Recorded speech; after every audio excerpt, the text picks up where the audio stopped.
Halo, Sang Siho, selamat pagi. Sang Siho. Selamat pagi. Ya bang, Ya, bro, Islam Kristen. Katolik saya bang, Katolik. Oh, Katolik. Siap. Siap berdiskusi nggak? Gas, gas bang, gas. Bisa Ya, open tema kamera. kita adalah ajaran Kristen, ajaran rasis atau Islam yang rasis. Mari kita bahas, saudaraku. Kalau kamu bisa tunjukkan data dan fakta, saya tunggu. Mana ajaran Kristen yang benar-benar bisa diimplementasikan saat sekarang ini?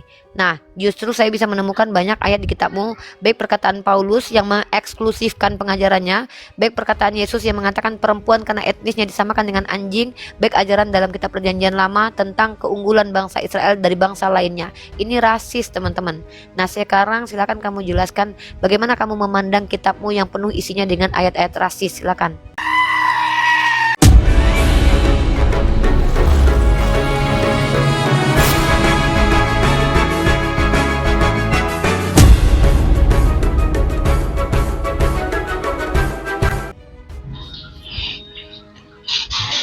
Saya nggak ngerti ya. Kebetulan saya bukan pengikut pengikut Paulus. Kamu Katolik bukan pengikut Paulus, maksudnya gimana nih? Kebetulan saya bukan pengikut ajaran dari Paulus, Bu. Ngikutin ajaran siapa kamu, saudaraku?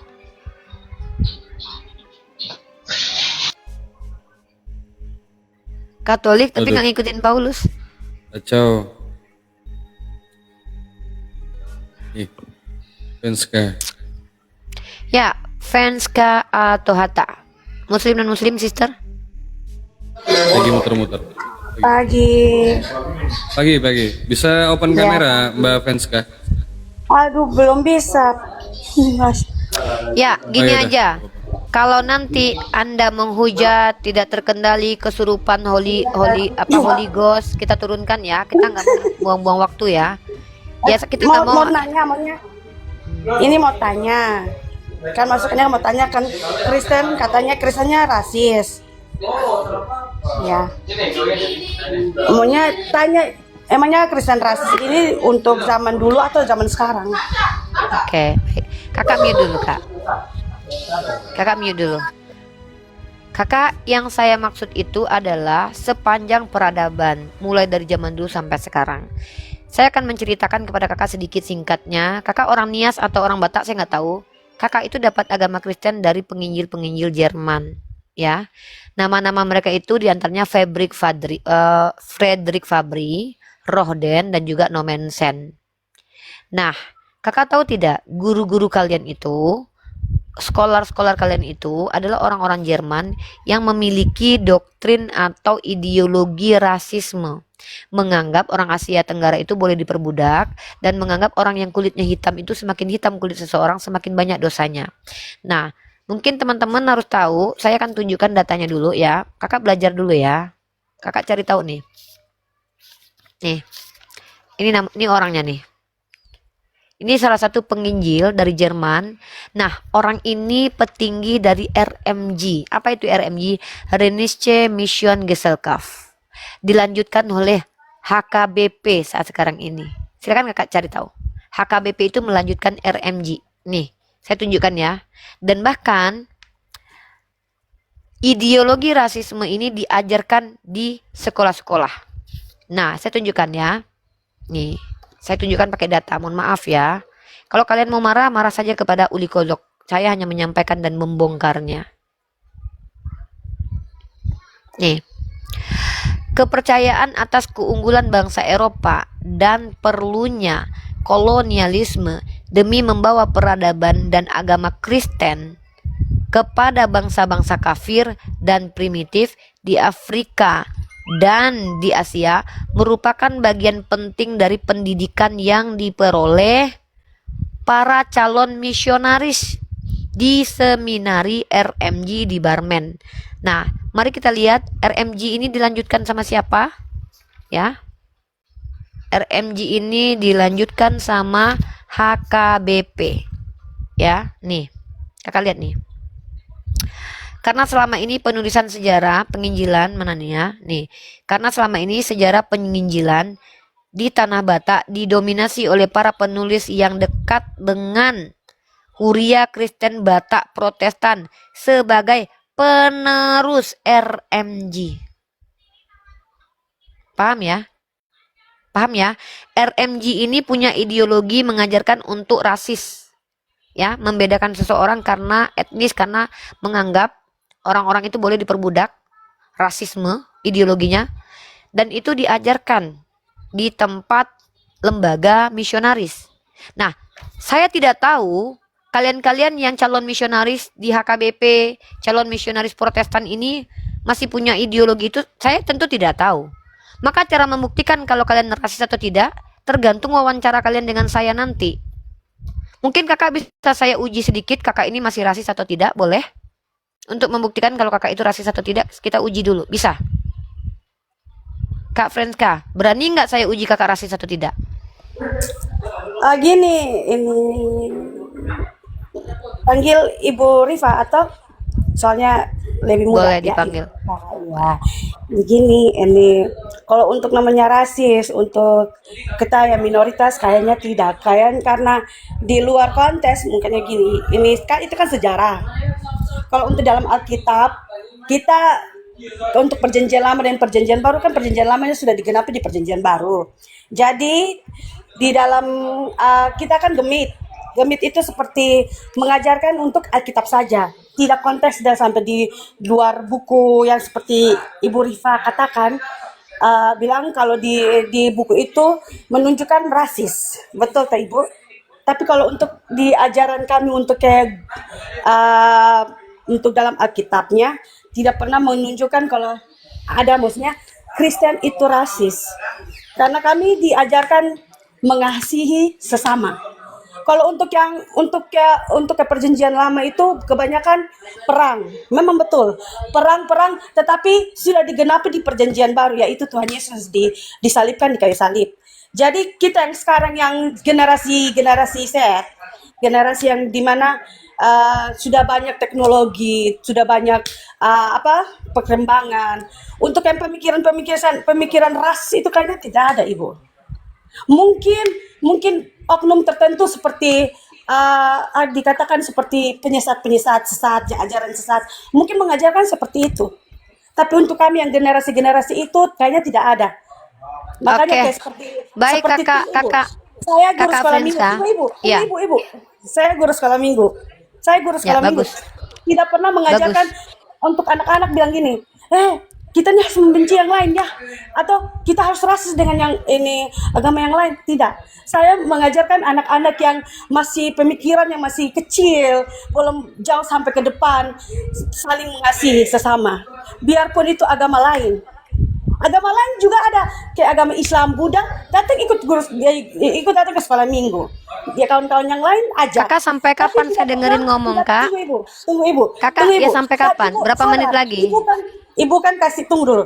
Ibu kan bilang katanya saya ini rasis. Kayaknya tidak, karena saya guru sekolah minggu menjadi panutan untuk generasi selanjutnya. Iya, sampai berapa lama kakak ngomong? Kakak ulang-ulang terus omongannya loh. Saya ibu sekolah minggu, saya tidak ngajar, Ibu saya bilang nggak ngerti. Kristen itu rasis. Jadi Ibu ambil Iya, konteks ibu bukan dari gantian Alkitab. ngomongnya. Tapi Ibu aja yang ngomong dari tadi nih. Aduh. Udah, Silakan Uni. udah. Kakak tuh ngerti nggak dengan yang kakak omongkan dari tadi tuh? Kakak sibuk mencitrakan diri kakak, ibu kakak sekolah minggu ngajarin yang baik-baik, itu kata kakak. Ini kami nggak pernah lihat kakak di sekolah minggu, Kak. Ngapain kakak bilang itu? Emang kami nonton ketika kakak ngajarin murid-murid kakak? Kak, kalau saya bilang saya telah mengajarkan anak-anak ini, ngapain ngomong kayak gitu, Kak? Itu kakak sedang memuliakan diri kakak sendiri. Yang saya tanya, kakak itu ketika saya katakan Kristen ajaran rasis, ada bantahannya nggak? Jangan kakak bilang saya nggak ngajarin. Kakak tahu nggak? Dalam kitab kakak, boleh nggak mengajak orang yang berbeda keyakinan di agama kakak masuk ke rumah kakak? Boleh nggak membawa? Saya tanya, boleh tidak di ajaran kakak, di kitab kakak, membawa orang yang berbeda keyakinan berbeda keyakinan dengan kakak masuk ke rumah kakak, boleh nggak? Boleh nggak? Boleh. Kita kan Oke. tinggal di Indonesia, Bineka Tunggal Ika. Itu menurut kitab kakak. Ya? Ya menurut kitab kakak. Iya, Menurut kitab kakak. karena kita saling Oke. mengasihi. Di Alkitab saja bilang katakan salinglah mengasihi sesama. saling mengasihi Iya, Kak. seperti Aduh, bukan dengan Kak. datang ke Kak. agama Kristen sendiri. Kak, saya lagi malas debat kusir loh ya. Kak, kakak bilang tadi boleh membawa orang yang berbeda keyakinan di agama kakak. Kan iya kata kakak, karena kakak diajarkan mengasihi sesama. Kak, ayat itu jangan dipotong. Kasihilah sesamamu sebagaimana mengasihi dirimu sendiri. Kalian disuruh untuk pikul salib dan tersiksa. Jadi kalian mengasihi orang lain sebagaimana kalian menyiksa diri kalian. Coba tunjukkan kepada saya. Bagaimana cara mengasihi diri sendiri menurut Yesus? Sehingga kalian bisa implementasikan untuk orang lain. Karena Anda jangan potong ayat Anda. Justru di kitab Anda dilarang mengucapkan salam kepada orang yang tidak seagama dengan Anda dan dilarang membawa orang lain yang tidak. Loh, kok ketawa? Ibu, Kak, kalau kita mungkin ibu punya ajarannya seperti itu. bentar saya tunjukkan ayatnya ya. Dalilnya mana? Iya, ini saya tunjukkan dalilnya ya. Ibu bawa dalil ya. Kalau ibu diajarkan tidak rasis, tolong tunjuk dalilnya ya. Aduh, ini orang Kristen nih kalau bicara tuh pakai data. Bentar dulu. Bentar ya. Kalian memang nggak pernah baca Bible. Ibu sekolah minggu aja nggak pernah baca Bible loh. Jangan-jangan dia nggak tahu ada ayat kayak gitu ya? Nggak tahu dia kayaknya. Dia nggak mana mau mereka mempelajari ayat-ayat kayak gini nih. Saya tunjukkan ayatnya. Bentar ya.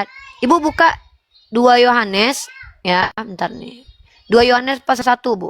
Ini saya bukakan ayatnya dulu deh. Dia nggak pernah nggak mana mungkin mereka mau mengambil ayat-ayat begini. Mereka ngambil yang cantik-cantik aja, yang terdengar indah tapi sulit untuk dilaksanakan. 2 Yohanes pasal 1. Kalau ngomong nyerocos saja capek juga loh Iqbal. Melayani mereka ngomong nyerocos. Betul. Nah, kamu buka 2 Yohanes deh. Kakak, kamu buka kitab kamu dulu. Nih. Saya tunjukin sama kamu ya.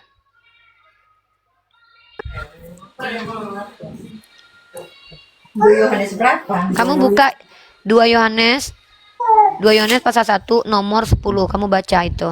Satu Alkitab nih. Waalaikumsalam. Papa. Ini guru sekolah minggu loh ya. Lalu sekolah minggu apa lu tay? Loh, bukan saya guru sekolah minggu. Itu ajaran kasih itu. Iya, tengok. Ibu guru sekolah minggu ngajarin anak-anak baik. Bapak ibu aja ibu nggak bisa ngajarin. Parah ini. Makanya kami nggak percaya dengan klaim kalian. Kami kasih. Buktinya keluarga Anda aja nggak penuh dengan kasih. Mengatakan orang lain tai. Ini terbukti Allah perlihatkan kepada kami. Kalian tuh cuman klaim. Saya mengajarkan kasih kepada anak-anak saya. Bapak Anda aja kelakuannya kayak gitu, ngata-ngatain orang. Ayo tunjukin, baca itu. Silakan Anda baca ayatnya. Bahaya kalian ini ngaku-ngaku kasih tapi kalian penuh kebencian. Bapak Anda aja nggak mampu Anda ajarkan, anak orang pula yang Anda mau ajarkan sekolah minggu. Bapak Anda dulu ajarkan itu. Malu kan punya bapak kayak gitu? Itulah makanya. Depan kami umat Islam nggak usah. Kami nggak mempan di klaim-klaim kayak gitu. Gak ada di Islam itu kami itu membenarkan seseorang karena dia ngeklaim. Saya baik, saya ngajarin anak-anak saya sekolah minggu loh. Saya nggak pernah ngajarin mereka ajaran rasis loh. Bapaknya aja rasis. Bapaknya ngomong tai. Kayak gitu kelakuan tuh.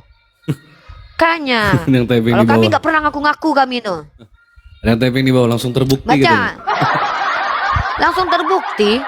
Makanya kita itu tidak butuh pengakuan. Dari tadi sibuk mengakui diri. Saya baik, saya nggak pernah ngajarin nasihat anak murid saya. Bukan itu yang kita butuhkan. Apa gunanya kita mengaku-ngaku di sini? Saya tidak pernah ngaku-ngaku bahwa saya bilang saya calon ustazah. Turun malu kan? Dia tuh. Malu dia turun sendiri. Gak ada yang nurunin ya teman-teman. Malu sama gak ada yang kelakuan bapaknya. Malu sama kelakuan kitabnya. Inilah bukti bahwa maha benar Allah dengan segala firman-Nya. Mulut kalian itu aja yang so indah didengarnya. Kelakuan nol.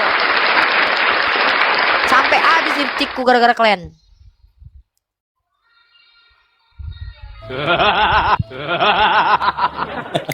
Depan Bunda Gembala, kalian tidak bisa. Tidak bisa di depan Bunda Gembala tuh kalian menunjukkan ular beludak kalian. Bunda Gembala ini mencium aroma-aroma serigala berbulu domba. Saya mengajarkan ajaran kasih kepada murid saya. Saya guru sekolah minggu, kakak, ibu. Saya tidak jahat. Ternyata bapaknya sendiri benci kepada kita yang belum dia kenal. Bayangkan teman-teman, di keluarganya aja nggak bisa membangun mindset keluarganya supaya menjadi orang yang tenang. Mama saya nggak pernah benci sama kalian loh. Mama saya nonton kalian terus loh, Kristen ini. Tapi mama saya nggak pernah benci dengan kalian. Bahkan mama saya bangga ketika saya dihujat sama Kristen. Kenapa? Berhasil dakwahmu, Dek. Mama saya nggak perlu saya ajarin. Papa saya, Dek, berhasil dakwahmu nak. Nggak boleh kita benci sama orang Kristen ya nak. Papaku, bapakku ya. Bapakku tuh dua loh, bapak kandung sama bapak tiri. Mamaku dua, mama kandung, mama tiri. Empat-empatnya bilang, Dek, jangan kau benci sama orang Kristen ya nak, walaupun kau dihujat. Mamaku, bapakku yang nggak pernah sekolah tinggi aja normal. Kalian bilang kami ke guru sekolah minggu. Bapakmu pas saya bilang kau kan guru sekolah minggu. Sekolah minggu tai. Malu kau kan? Kanya.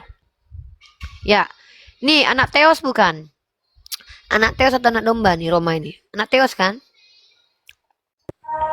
Assalamualaikum saudaraku sebangsa dan setanah air. Aduh, ini pengingkar ajaran Yesus nih. Kamu baca dalam kitabmu ya, dalam kitab 2 Yohanes pasal ke-1 nomor 10. Jikalau seseorang datang kepadamu dan ia tidak membawa ajaran ini, janganlah kamu menerima dia di dalam rumahmu dan jangan memberi salam kepadanya. Kau ngingkarin kitabmu nih. Baik. Enggak gitu. Ini kalian tuh pengikut. Bible ini kalian jadikan apa? Kalian percaya nggak? Lawak memang si Rifa ini. Enggak, di kitab kau dilarang ngucapin salam. Kau pakai pula assalamualaikum. Kan itu kan ditolak. Ditolak sama kau. Enggak, kita harus menolak bagi mereka yang Bentar. datang ke rumah kita membawa ajaran yang sesat. Nah, ini kan dan saya yang tidak- datang membawa ajaran yang benar ke kalian Bentar. yang sesat gitu loh. Jikalau seseorang datang kepadamu dan ia tidak membawa ajaran ini, janganlah kamu menerima dia dalam rumahmu dan janganlah memberi salam kepadanya. Jadi kalau ada orang Islam main ke rumahmu, nggak boleh kau terima ya. Kau nggak boleh ngucapin salam sama mereka. Aduh, bersih. Perhatikan teman-teman ya. Kalau mereka kedatangan orang Islam, mereka nggak boleh ngucapin salam, nggak boleh ngizinin masuk rumah, karena nggak bawa ajaran Kristen. Nah, dipelintirlah sama si Roma ini.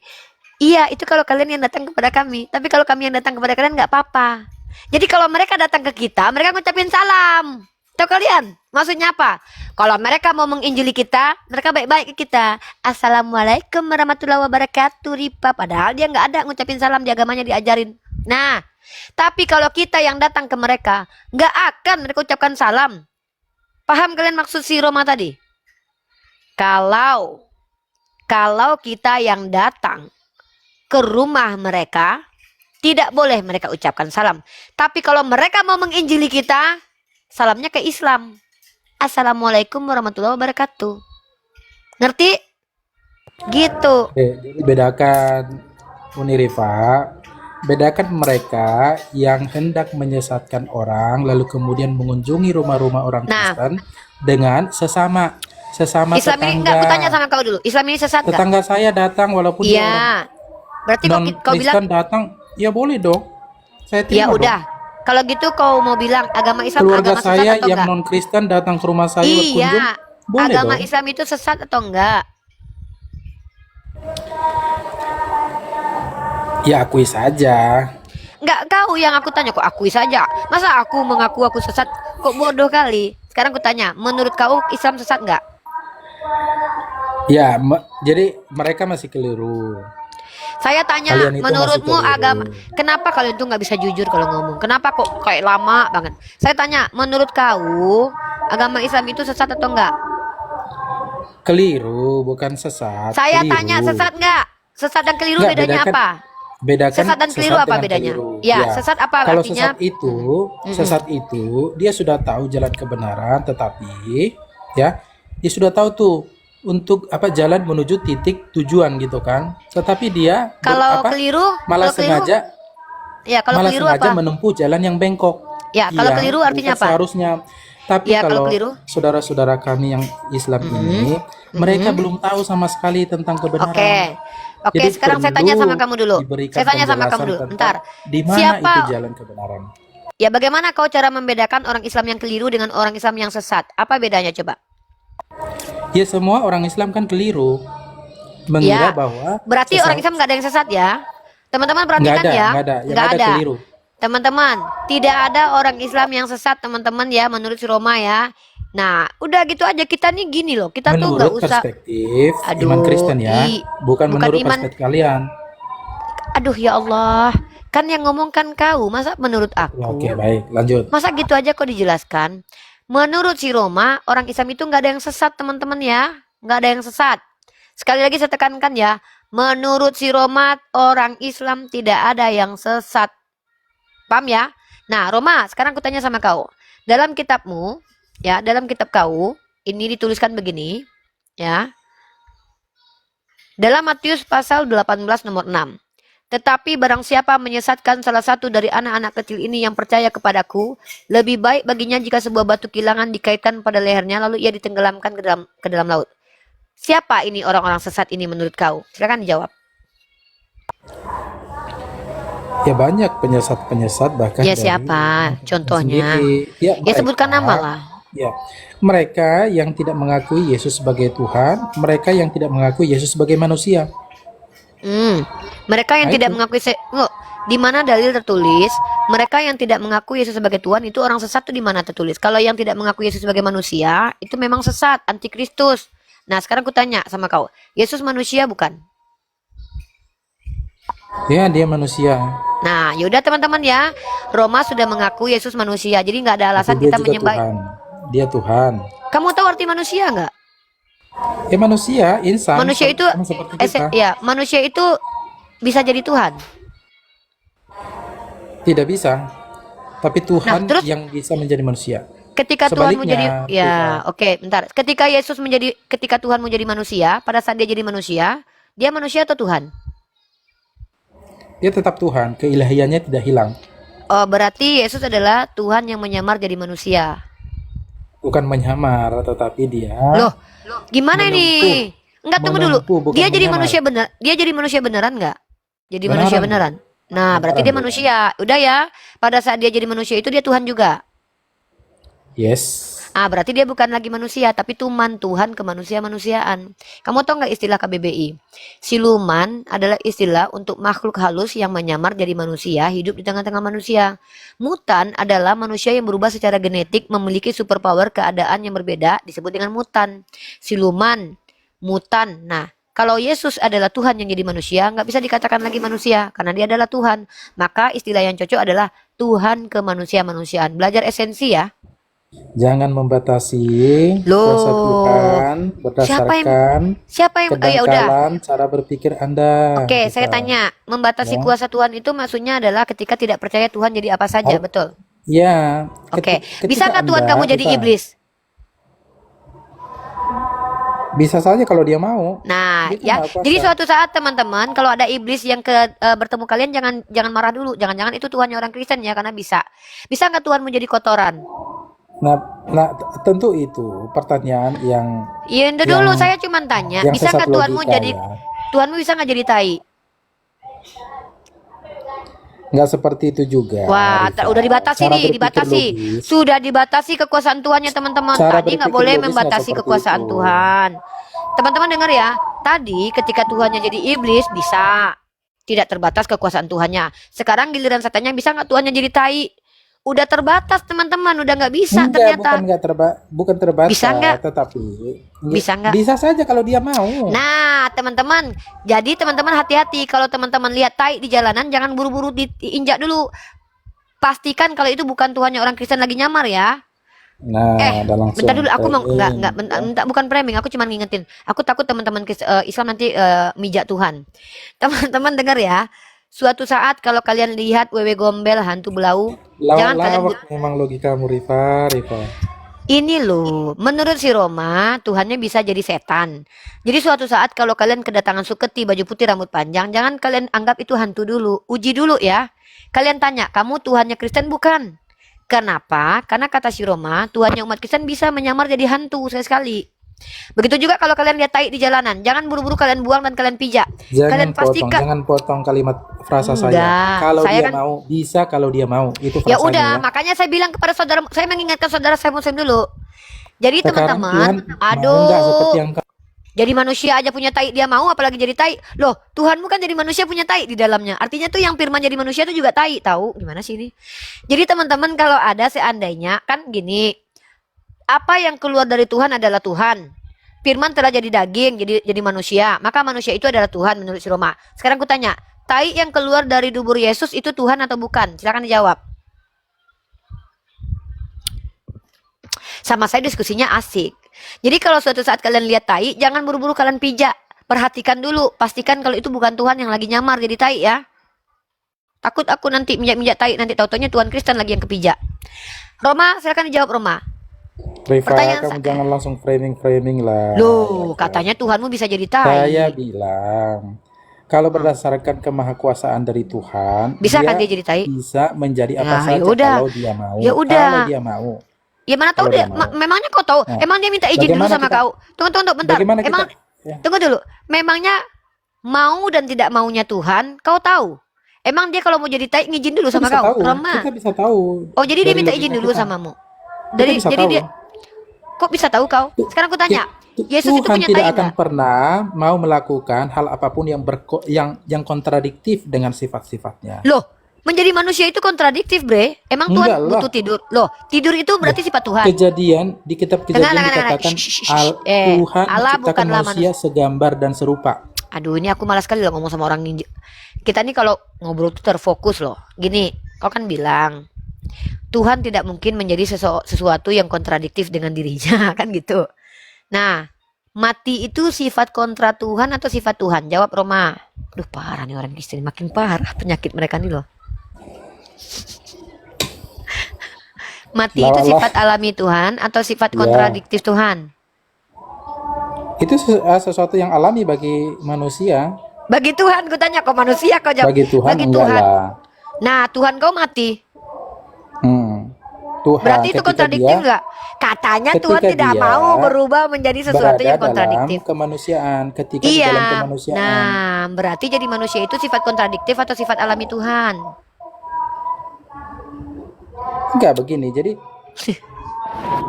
yang ilahi mengambil rupa menjadi insani.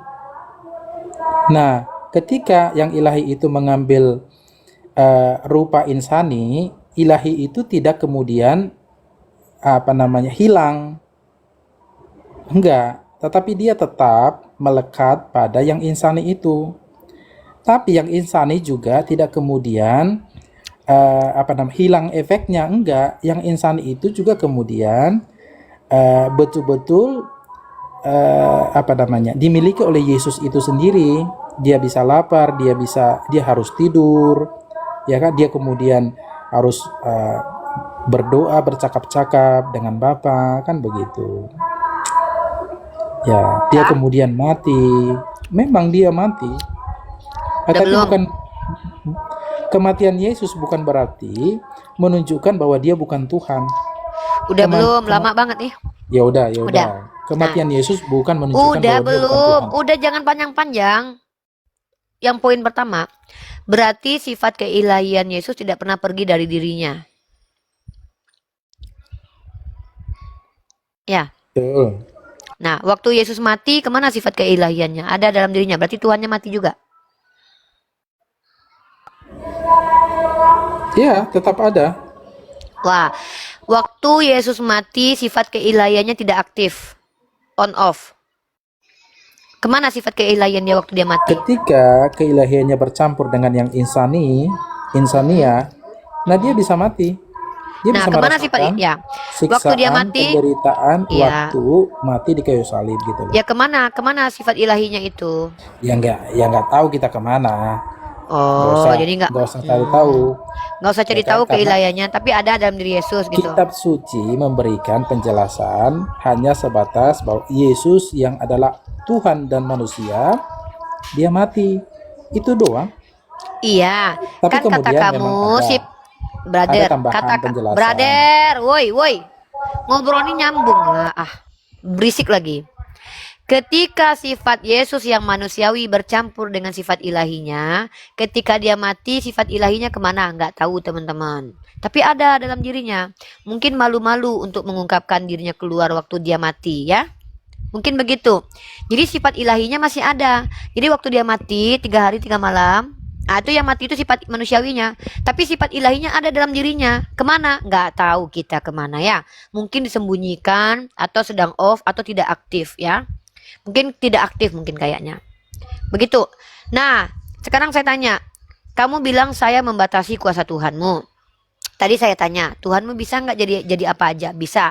Sekarang saya tanya sama kamu, bisa nggak Tuhanmu jadi tai? Kamu bilang, kita kan nggak mungkin dia menjadi sifat yang kontradiktif dengan dirinya. Sementara manusia itu punya tai. Sekarang saya tanya, ketika firman menjadi manusia, apakah tai dalam perut Yesus itu adalah firman juga dan adalah juga? Silakan dijawab. Tidak, karena dia insani ya. Terus itu tai Tuhan berarti. Itu dari segi kemanusiaannya. Jadi yang kamu bayangkan dalam imajinasimu, dia BAB misalkan ya, itu karena dia manusia, bukan karena dia Kamu Tuhan. nggak, iya saya nggak nanya kenapa dia bisa berak. Saya tahu manusia bisa berak karena manusia. Tuhan nggak bisa berak. Saya tahu karena Tuhan nggak butuh berak. Yang saya tanya, ketika Tuhan, bukan itu pertanyaannya Roma. Roma kamu gimana sih? Ketika Tuhanmu menjadi manusia, seluruh kemanusiaan dalam dirinya itu Tuhan nggak?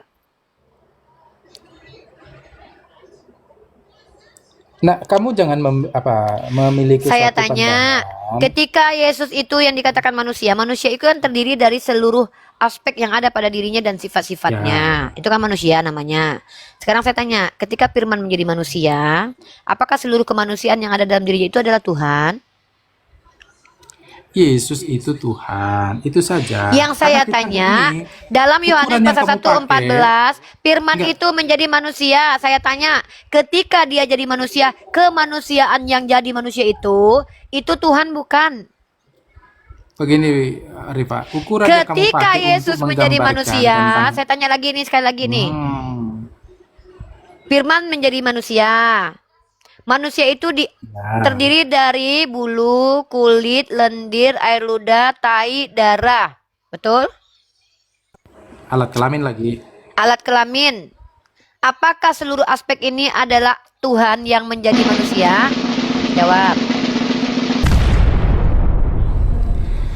Dia tidak dipilah-pilah seperti itu, Rifa. Saya tanya, apakah Tuhan kamu jadi Tuhan itu manusia? kan Udah, sifatnya iya, roh. iya. Iya, saya tanya. Ya. Yesus itu bukan roh. Saya tanya Tuhanmu yang versi manusia, bukan Tuhanmu yang roh itu. Ngapain kita bahas yang roh? Nah, ketika Sifat ilahi Tuhanmu, itu. ya, roh itu jadi manusia kan? Nah, manusia itu Tuhan bukan? Manusia yang bernama Yesus itu Tuhan bukan? Sulit menjawab teman-teman, karena ini adalah mengakui bahwa Yesus pernah jadi tai. Kenapa? Yang namanya manusia itu ada tai dalam perutnya. Jadi ketika sebadan-badan utuh Yesus itu adalah Tuhan yang jadi manusia, Yesus pernah jadi tai. Itu sesat berpikir, Rifa. Loh. Jangan kamu mencoba apa? Yesus itu jadi manusia Itu bukan, sesat Dek? berpikir. Saya tanya, Yesus itu jadi manusia nggak? Kok, Dek? Aku ini lebih tua darimu kok, Dek.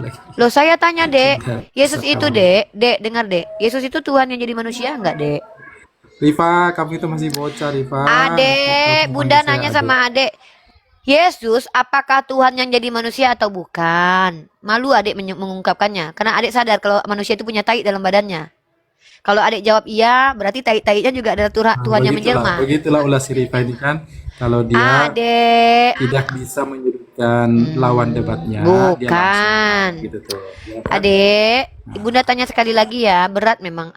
Adek memang kalau gak adek nggak punya ilmu jangan naik ke sini, Ya, Dek. Cu. Apa, Cu? Bunda Coba tanya ulangi, sekali Cu, lagi. pertanyaan, Cu. Ya, Bunda tanya Silakan, ya. Cu, ulangi. Ketika Yesus itu adalah Tuhan yang roh jadi manusia, apakah seluruh kemanusiaan Yesus itu adalah Tuhan? Bukan. Iya, betul, Cu. Nah, maka bulunya adalah Tuhan, lubang hidungnya adalah Tuhan, tainya pun adalah Tuhan, saudara. Menurut mereka loh ya. Karena apa? Ketika firman Allah adalah Allah, maka perkataan Tuhan saja adalah Tuhan. Bagaimana dengan hidung Tuhan? Ya Tuhan lah. Makanya Edis itu mengakui kalau dia menyembah kelamin, karena dia mengakui kelamin Tuhan adalah Tuhan. Beda itu Tuh kan, dengan kami umat Islam. tahu kualitasnya si Rifa kan, teman-teman kan yang di bawah kan. Giliran nggak mampu membantah, Ya kan? langsung kualitas di penyerang Nah. pribadi. Kan? Itu Rifa, Edis pernah saya tanya. mengenai Tidak serius saya pernah tanya. keilahian, Nah, enggak, keilahian. mengenai keilahian Yesus. Apa sih? Apa jangan Yesus yang kamu- Tuhan? Roma, yang Tuhan dari Yesus itu apanya? Kita nggak bisa meletakkan sebuah ukuran berdasarkan manusia. Ya kalau kepada kamu nggak tahu keilahian. apanya yang Tuhan dari Yesus, kenapa kamu Tuhankan dia, Roma? Cukup, Roma. Romawi, Romawi bangsa coba. pembunuh Yesus. Allahmu itu Tuhan nggak? Oh iya, Apanya yang Tuhan? Jadi segala Allahmu. sesuatu tentang Allah. Jawabnya keren kan? Terguncang. Ya udah, berarti Ya udah. sama. Sekarang saya tanya, Ya. apanya yang Tuhan dari Yesus? Segala sesuatu dari Yesus. Termasuk tainya, termasuk bulunya.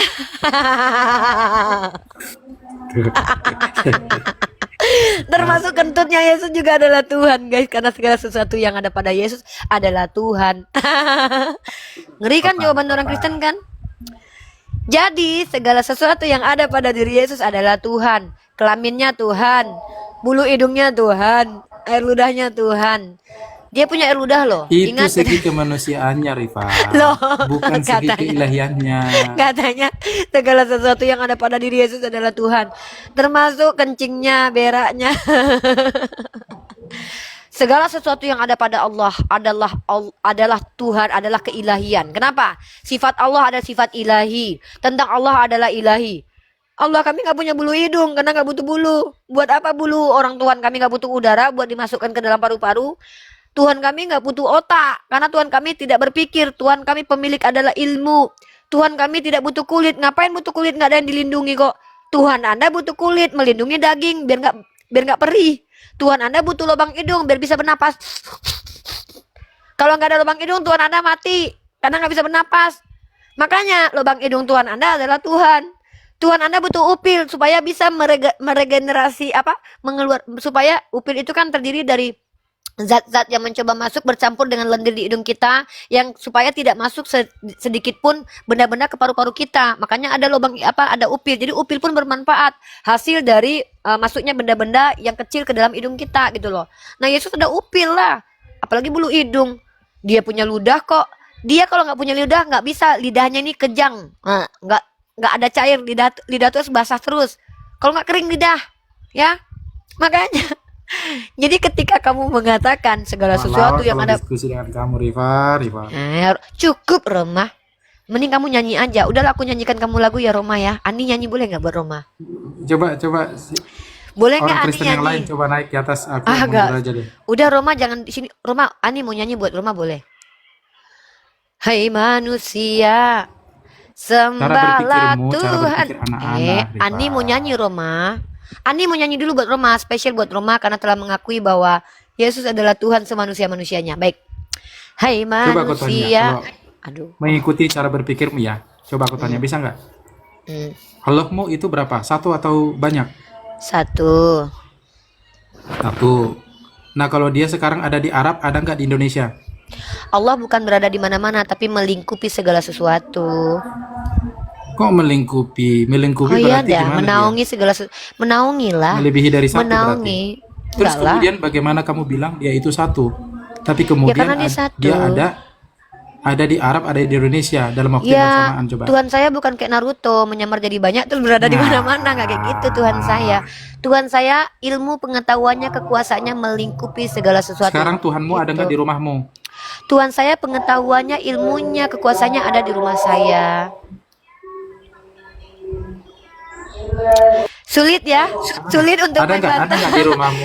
sulit Ada ya nggak di untuk rumahmu? mencari-cari gitu. Di rumah saya Ada ini ada kekuasaan dan Tuhan saya menaungi Kekuasaan. rumah saya. Berarti Tuhanmu nggak ada di sana. Lah, Tuhan saya berada di tempatnya, yaitu Tuhan saya nggak Kekuasaan. butuh, tunggu, Tuhan saya nggak Iya, butuh tempat. kekuasaan seperti Bentar. apa? Saya salah barusan ya. Tuhan saya tidak butuh tempat. Mohon maaf ya. Tuhan saya tidak membutuhkan tempat. Ingat, Tuhan saya istiwa alal arash. Istiwa alal arash adalah bahasa Al-Quran yang mutasyabihat ya, yang tahu takwilnya hanya Allah. Tuhan saya tidak butuh tempat karena Tuhan saya tidak butuh kursi, karena tidak butuh pantat untuk duduk ya. Beda Tuhannya Kristen harus punya pantat dulu biar bisa duduk ya. Tuhan saya tidak butuh tempat. Nah, di manakah Tuhan saya? Tuhan saya istiwa alal aras. Apakah itu tempat? Saya tidak bisa katakan Tuhanmu itu ada tempat di imajinasimu, Riva. Kalau begitu, Itu kan di menurutmu. imajinasimu. Itu kan maumu. Saya tanya dulu, Roh Kudus ada di mana? Roh Jadi, Kudus ada di mana? Begini logika di dalam memahami ketuhanan Iya. itu, Dulu, enggak. boleh Jangan kita. gitu. Kalau kamu bertanya kepada saya, masa Tuhan mau logikakan? Saya tanya dulu, Roh Kudus ada di mana? Ada di mana-mana. Di dalam septic tank juga ada Roh Kudus. Iya, kalau kamu mengimajinasikan seperti itu, Ya udah Roma ya. Dia sendiri ketawa jawabannya. lawak memang begitu. Dia sendiri geli dengan jawabannya. Loh, Tuhannya ada di dalam septic tank, ya Allah. Berarti Tuhannya Roma ada dalam perut babi nggak? Nggak seperti itu berlogika tentang ketuhanan. Iya kan, Tuhannya Rifat. ada di mana-mana. Saya tanya, apakah di dalam perut babi ada Tuhannya Roma? Di Roh Kudus ada? mana-mana dalam artian dia omnipresent. Dia Iya, hadir di mana? di mana-mana. Iya, dia Iya. harus menjalankan peranannya gitu loh. Ya udah saya tanya di Apa di kepentingan? ya udah Kira-kira saya tanya. apa kepentingan Saya Roh tanya. Kudus di septic tank coba? Ya mana saya Apa? tanya, tanyalah dia. Kepentingan Tuhan kok Lah, tanya sama saya. kenapa kamu kemudian bertanya ada Katanya- nggak di septic tank? Karena kamu yang bilang Tuhanmu ada di mana-mana. Kamu yang bilang. Makanya berlogika tentang ketuhanan itu jangan yang kayak bilang anak ada di kecil. yang bilang Tuhan ada di mana-mana saya atau kamu? Di mana Roh Kudus itu ya Oh, berarti nggak di mana-mana. ya Itu penting artinya untuk Tuhan saya berada di mana yang saya mau. Berarti gitu jawabannya. enggak di mana dia akan menjalankan peranannya, fungsinya. Ya udah, kalau begitu, dari mana kamu tahu kalau dia tidak berfungsi di septic tank? Ya, kitab suci mengatakan bahwa Tuhan Tuhannya tidak- Yesus akan mengirim Tuhannya Roh Kudus. ada masanya Tuhannya nggak berfungsi, untuk guys. apa? Untuk menolong orang-orang percaya, orang-orang Kristen. Dari mana kamu tahu kalau ada menghibur orang mereka. dari mana kamu tahu tidak ada orang yang terjebak dalam septic tank? Kamu nggak pernah tahu ada kejadian orang masuk septic tank. Berarti Tuhan kamu waktu itu masuk ke septic tank juga menyelamatkan orang Kristen. Ya kalau dia orang Kristen posisinya dalam septic tank, ya bisa Tuhanmu masuk. saja. Nah, ya udah kalau begitu Tuhanmu bisa juga di septic tank. Kan nggak salah saya bilang itu. Ya kan? Udah ya, Iya, udah. itu benar. Udah. Udah, aku mau nyanyi. Udah, kamu Kristen aja ya. Udah, kamu bener aja menurut kamu ya. Kamu menang, kamu hebat ya. Aku Teman-teman Kristen yang di bawah coba naik nih, layani si Rifa supaya pintar. dia minta tolong. Enggak, aku mau nyanyiin lagu buat kamu, Roma, boleh nggak? Izin aku boleh nggak buat nyanyiin kamu lagu? Boleh nggak? Boleh. Enggak perlu. Mending saya dengar MP3. Nyanyi dulu. Udah, saya mau nyanyiin dulu. Hai Romawi kuno, jangan tombak Tuhan. Ani bersedih, Roma tombak Tuhan. Hansip Romawi, Hansip paling terhebat, mampu menombak Tuhannya orang Kristen. Udah, makasih Roma. Turun. Oke, sama-sama Rifa. Jadi Tuhannya Roma ada di septic tank kalau ada dibutuhkan ya. Kalau dia berfungsi di septic tank dia ada. Oke Benny. Halo Benny. Halo, Benny Muslim dan Muslim. saya Muslim. Saya mau nanya, Mbak. Benny ngapain nanya-nanya saya? Saya bukan guru. Saya ini guru besarnya orang Kristen. Saya ini menginjili orang Kristen. Oke. Saya takut Jadi sama kan orang Islam. Orang Islam di- tuh pinter-pinter. Tadi kan dikatakan bahwa orang Bani Israel itu dia rasis dikarenakan mengunggulkan dari bangsa-bangsa lainnya. Gitu ya? Atau gimana tadi narasinya? Itu ada di mana, Kak? Kamu baca dalam kitab perjanjian lama semuanya itu. Kalau Tuhan berperang untuk mereka turun temurun. Kamu baca, kamu cek di Google ya. Oke. Nih. Sekarang gimana dengan firman Allah, ya Bani Israel adkuru ni'mati allati an'amtu 'alaikum anni faddaltukum 'alal 'alamin. Ya memang mereka ditinggikan pada masanya di alam itu karena mereka diberikan ujian yang berat juga. Bukan berarti Nabi Muhammad bukan orang yang tidak ditinggikan juga. Para nabi-nabi kan juga ditinggikan. Berarti itu bukan bagian dari rasis kali ya? Kamu tahu arti rasis? Membedakan karena ras.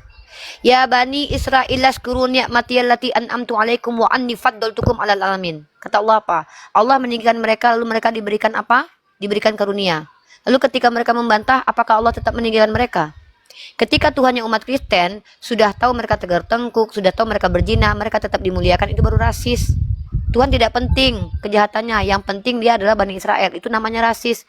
Tapi kalau Allah meninggikan satu kaum, Allah banyak kok meninggikan satu kaum. Bahkan manusia-manusia seperti Abraham pun ditinggikan oleh Allah. Apakah dia Bani Israel? Ya, kamu pelajari dulu lah arti rasis itu. Kalau Allah memuliakan suatu kaum, bukan berarti Allah merendahkan suatu kaum. Kalau Allah meninggikan Nabi Muhammad, bukan berarti Allah merendahkan kamu. Kalau saya tidak mencintai kamu, bukan berarti saya membenci seseorang.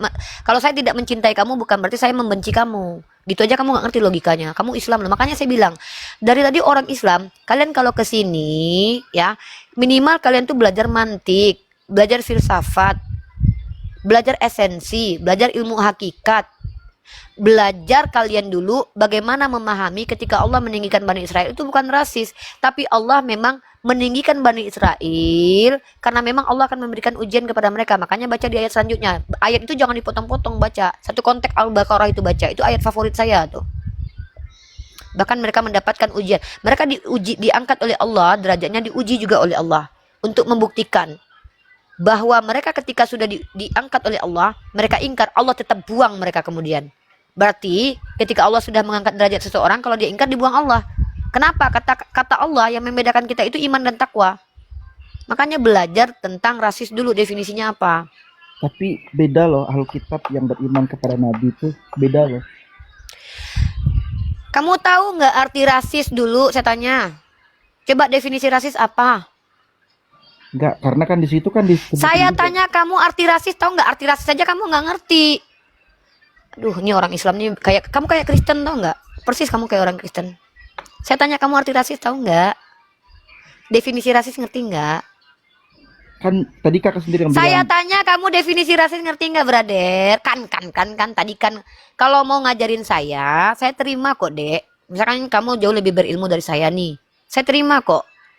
Tapi catatannya ilmu yang kamu berikan ke saya itu hasil pembelajaran, bukan hasil sok tahu.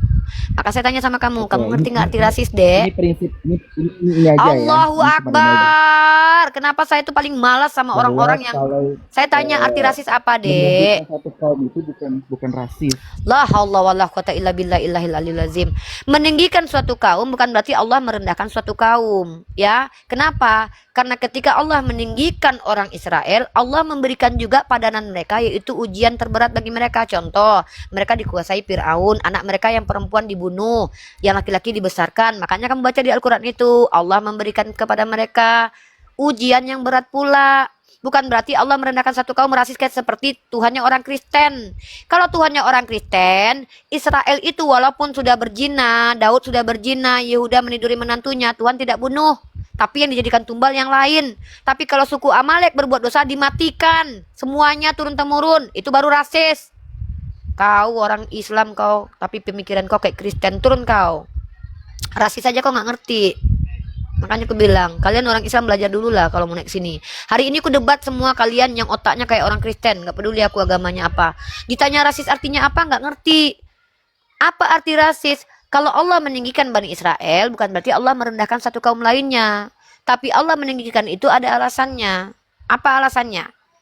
Ketika Allah menciptakan manusia yaitu Adam, bukan berarti Allah merendahkan malaikat. Ketika Allah memerintahkan malaikat untuk sujud menghormati Adam, bukan berarti malaikat itu direndahkan.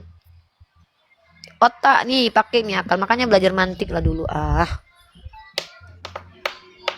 Halo Gihalu, muslim non muslim. Kalau mau nguji saya minimal ilmunya di atas saya ya. Saya rela kalian uji, bahkan saya rela kalian saya wallah demi Allah, saya sangat senang kalau ada orang Islam yang berilmu jauh di atas saya, meluruskan pemikiran saya yang keliru. Dengan catatan ilmunya di atas saya ya. Kalau ilmunya di bawah saya nggak usah lah. Saya nggak mau berdebat dengan orang-orang jahil. Orang yang nggak ngerti arti rasis, ya, membedakan seseorang karena etnisnya itu, ya.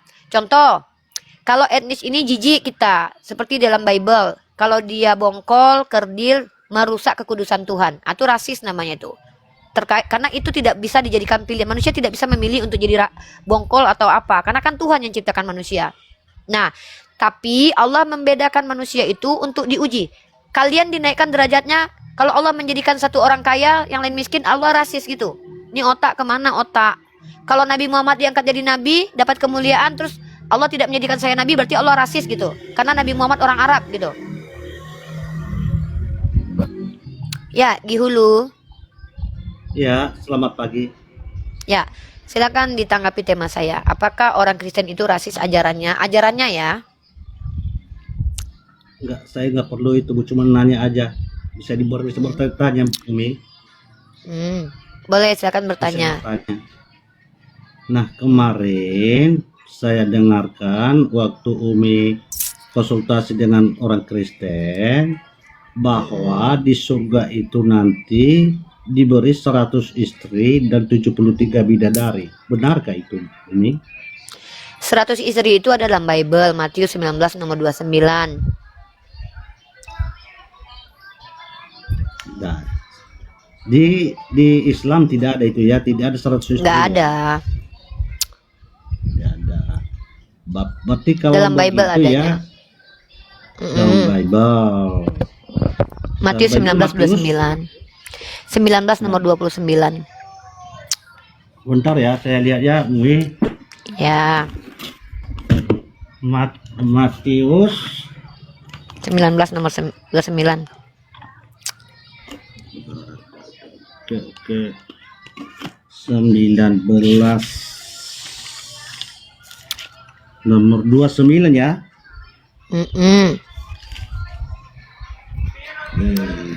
Dan setiap orang yang karena namaku atau saudaraku, perempuan, bapak atau ibunya, anak atau ladangnya akan menerima kembali 100 kali lipat dan akan memperoleh hidup yang kekal. Oh, Udah. itu maksudnya Umi. Oh, Udah dibaca? udah. Udah. Nah, sekarang saya tanya ke Amanda. Ada nggak kata istri di situ? Di sini nggak ada. Nah, nggak ada kan? Kenapa LAI menghilangkan kata istri? Karena di teks aslinya ada kata geneika dan di dalam King James Version ada kata istrinya. Kenapa LAI menghilangkan kata istri? Malu ya bakalan dapat 100 istri ya. Coba saya tunjukkan dulu datanya ya. Halo, Assalamualaikum. Sorry nih, lama nggak? Ntar ya, Dek. Ya, lanjut. Tunjukkan kamu datanya ya, nih. Kamu belajar ya, kitab kamu itu kan LAI. LAI itu menghilangkan kata istri di situ. Nih, kamu lihat ini ya. Matius 19 nomor 29. Perhatikan di sini tidak ada kata istri. Tapi teman-teman, perhatikan di sini di dalam King James Version-nya. Perhatikan ini. And everyone that had forsaken house or brethren or sister or father or mother or wife. Nih. Istri dihilangkan di LAI ya. Mungkin karena kalian malu bakalan dapat 100 istri, makanya dihilangkan. Ini kata istri ada. Nah, sekarang kita lihat di dalam Sinaiticus, teman-teman ya. Kodeks Sinaiticus ya. Ntar. Ini kita belajar tekstual ya. Kenapa kitabnya orang Kristen ini menyesatkan mereka? Karena mereka tuh mudah menghilang-hilangkan satu kata atau ayat dalam kitab mereka kok ya. Itu kenapa si Yonatan Purnomo mengatakan 6.000 kesalahan di dalam LAI. Saya akan tunjukkan kamu Sinaiticus, Kodeks Sinaiticus dulu.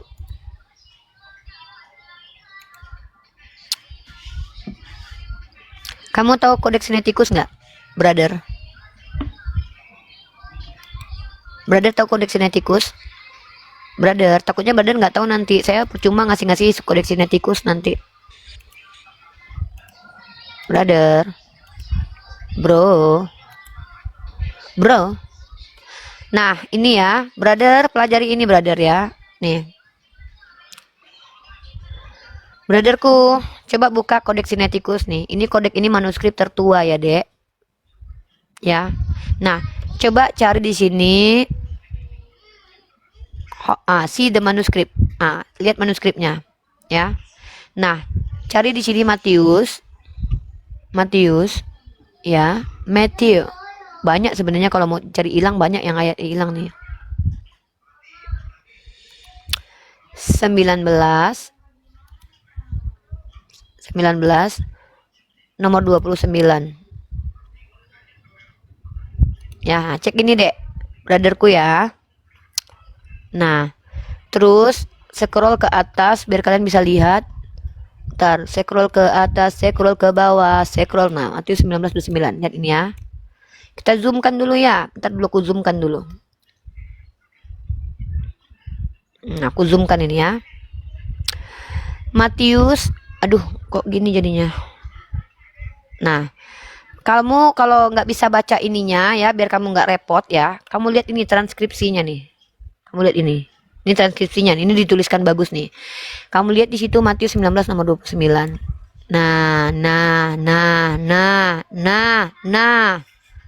Nah lagi nih. Nah nih.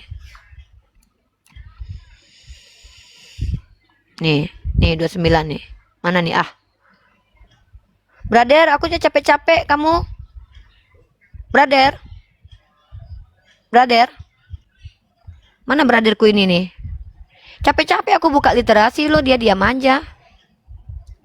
Oh. Wah, gak ada gunanya aku capek-capek buka-buka ayat. Makanya kadang-kadang lebih baik nggak tunjukkan data. Nah, jadi di sini bentar ya. Ya, Anda buka dulu biar Anda tahu tutorialnya. Buka tutorialnya. Buka tutorialnya. Hai mak, jangan capek-capek aku ngasih ilmu. Mana dulu. Tunggu ya. Mana ini ya? Aku nih bukannya nggak capek lo buka data kayak gini lo, brother. Capek-capek aku ngasih kalian data, bukannya kalian buka, bukannya kalian ini kan pelajari. Mana nih? Matius 19:29 nih. Bagaimana kalau nanti aja Umi, biar saya lanjut dulu. Iya, tapi kamu buka nanti. Kamu cari tahu ya itu ya di Matius 19:29 di kodex sinaiticusnya ya. Duh, ya. Itu untuk kamu loh, karena kamu belajar. Ini pun hilang di sini nih. Tar dulu nih. Ya, lanjut. Nah, Gimana? Saya pernah dengar, saya nggak pernah baca Al-Qur'annya dan entah, saya nggak pernah, cuman pernah saya dengar pada debatan ya, Umi. Nah, ini saya dengar bahwa di surga itu ada pesta seks. Iya, di surga Kristen ada, di surga Islam nggak ada. Di surga Kristen ada pesta seks. Ada dalam kitab Wahyu ya. Ada kamu tahu nggak arti pesta seks? Pesta seks itu dalam bahasa Indonesianya itu kata pesta itu bisa diganti dari kata perjamuan. Kamu cari deh di KBBI. Kata perjamuan itu sama dengan pesta. Seks itu sama dengan kawin. Nah, pesta kawin cuma ada di surganya orang Kristen. Nah, aku kasih kamu data lagi KBBI ya. Bentar ya. Pesta. Nah, perjamuan KBBI ya. Nih, aku kasih kamu data ya.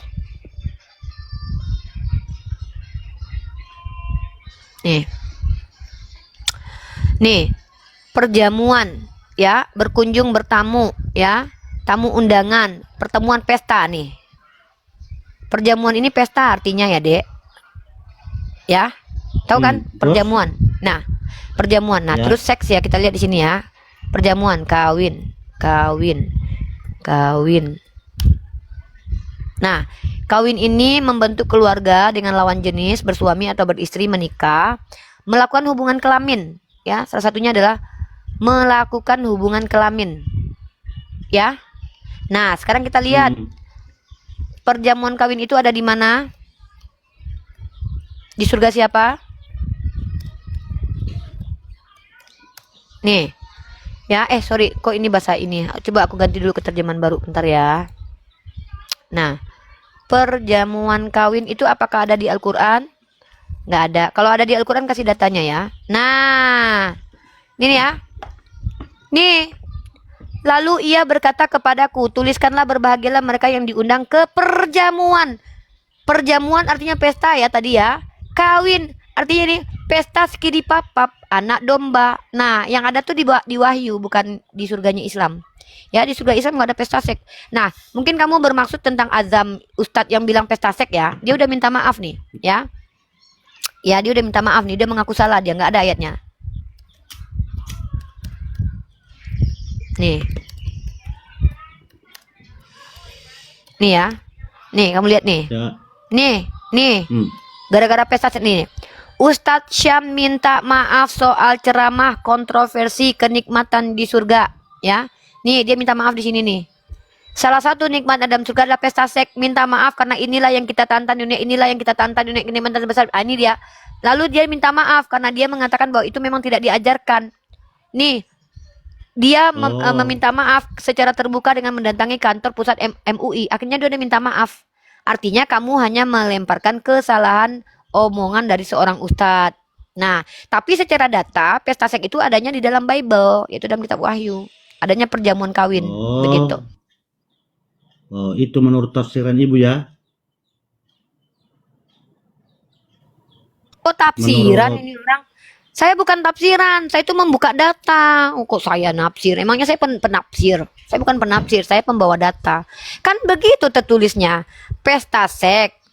Perjamuan itu sama dengan pesta. Seks itu sama dengan kawin. Jadi yang ada perjamuan kawin atau pesta seks itu adanya di surga kalian.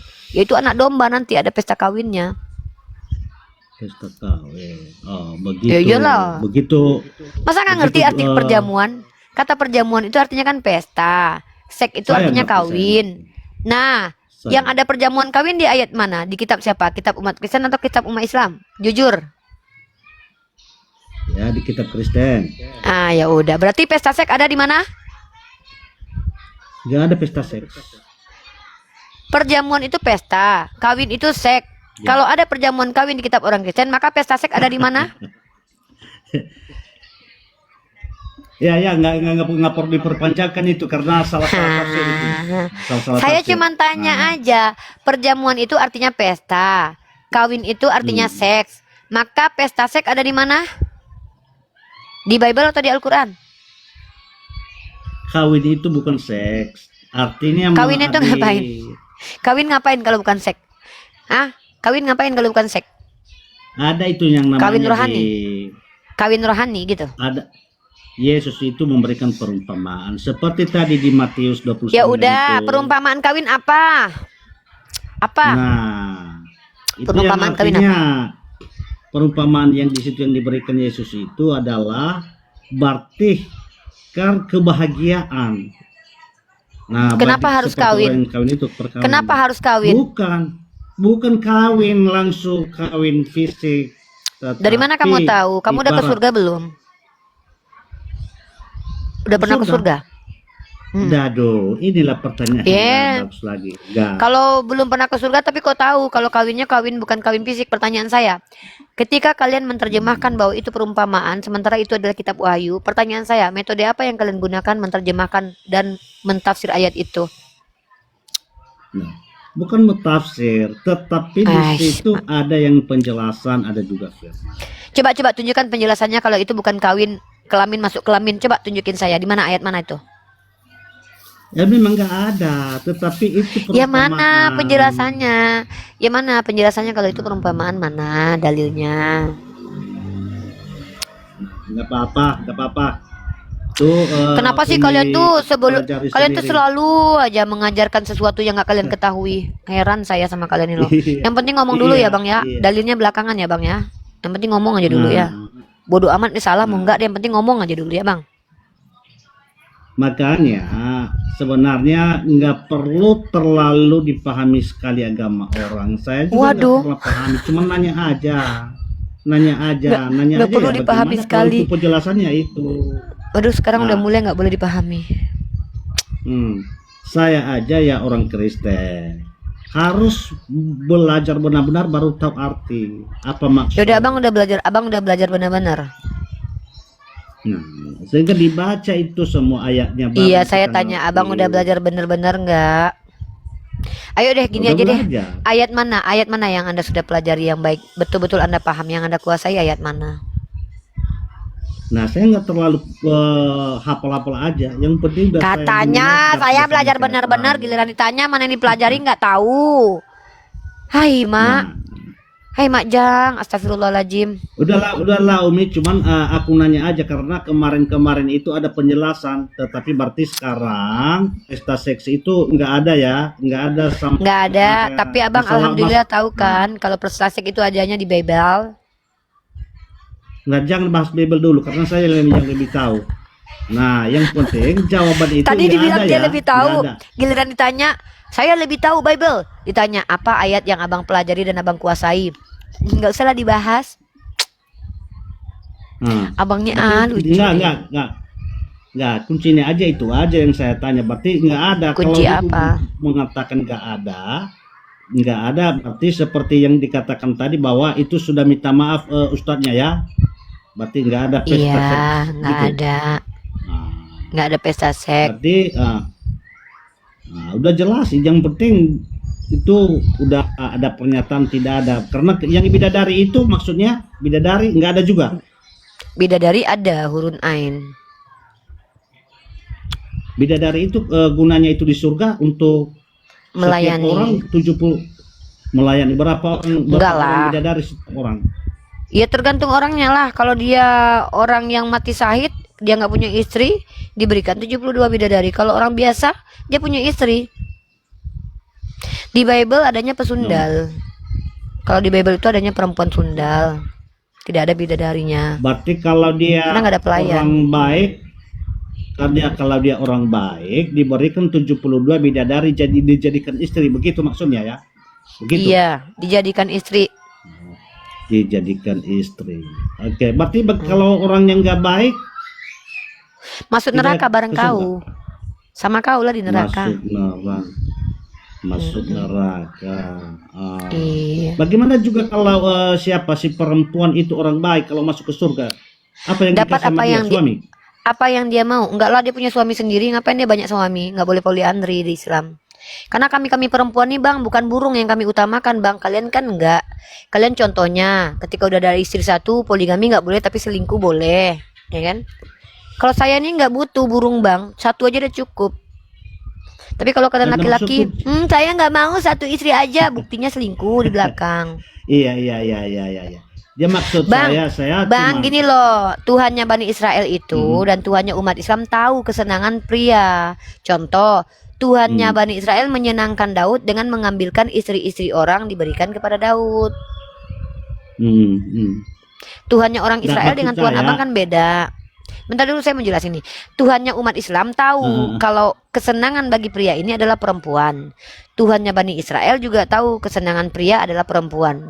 Makanya Tuhan Bani Israel belum di surga aja, di dunia aja udah dikasih istri poligami banyak. Nabi-nabi kalian. Contoh, dalam 2 Iya. Samuel pasal 12 nomor 7 dan 8. Istri-istri orang diberikan kepada nabi kalian, itu Nabi Daud. Nah beda dengan Tuhan kami Tuhan kami di dunia dibatasi cuma 4, itu pun kalau mampu. Kalau nggak mampu lebih baik 1. Di surga nanti baru diberikan, karena di surga pasti sudah mampu, karena fisik, bentuk semua sudah diperbaiki. Nah tetapi di Kristen di dunia bahkan diambilkan bini-bini orang. Tuhannya kayak gitu ulang kelakuannya tanya beda. dulu, Bu.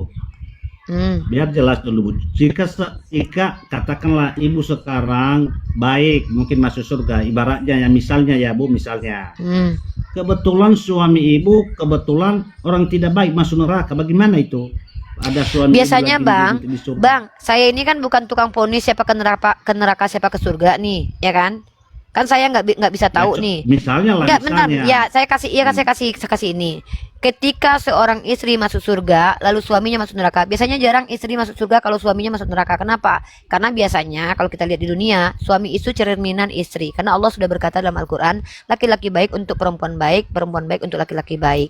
Nah, berbeda kasus ketika ayat itu belum diturunkan seperti Firaun dan Asia. Itu memang berbeda kasus karena Al-Quran belum Ya. diturunkan pernyataan Allah itu. Nah, jadi biasanya bang, justru kalau ada suaminya yang tidak baik, biasanya istrinya itu juga nggak baik biasanya. Karena cerminan suami istri itu ada. Dan saya juga tidak tahu bang, siapa yang ke surga, siapa yang ke neraka.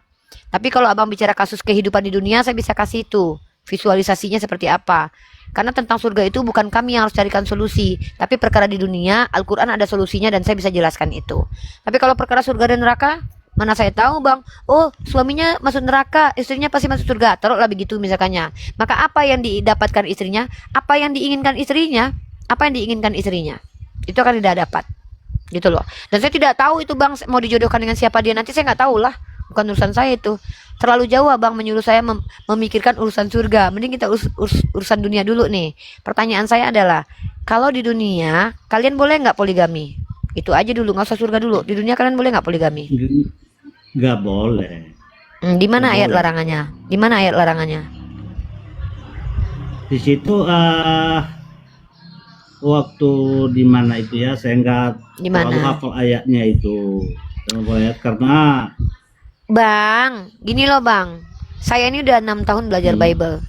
Dari kitab Kejadian sampai kitab Wahyu, saya tidak pernah menemukan satupun ayat larangan poligami. Bahkan begitu juga yang dikatakan Martin Luther, bapak gereja reformasi kalian. Tidak ada ayat larangan poligami di kitab kalian. Bahkan Tuhan kalian legitimasi poligami.